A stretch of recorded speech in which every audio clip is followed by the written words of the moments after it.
Everything we're doing is basically voluntary. We are no longer asking or suggesting that Marylanders stay home. We are directing them to do so.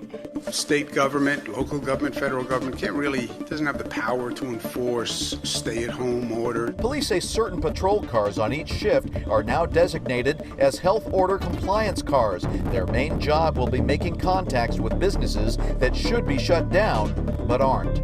There's a lot of places that aren't operating under malicious intent. However, I mentioned a store right now, a billiards hall. Are you kidding me? I mean, I don't know how a billiards hall thought that they could be open through this time, right? So as we go through this educational perspective, education is going to turn into enforcement very soon. State government, local government, federal government doesn't have the power to enforce stay-at-home orders. If 19 million people said, I'm going out today, they would go out. Despite signs posted, beaches and public access are closed. People got on the sand. Here's the first protester of the day to get arrested for violating the public health order. Local officials say keep away from each other or else. Local officials are saying those who aren't taking it seriously could be arrested. Brighton police are apparently arresting a dad for throwing a ball to his daughter.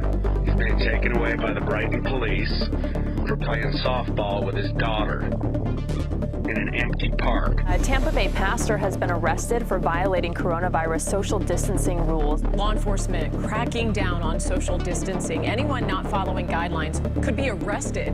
I want local governments to enforce the social distancing rules.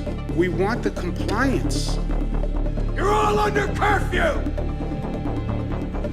Anyone out after dark will be shot on sight!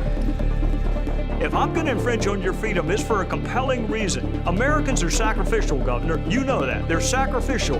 But it's not too much to ask, why are you making me do that? And is it rooted in some rationality that is connected with what we're trying to prevent? And if it's not, then we have this thing called civil disobedience, and people can engage in it.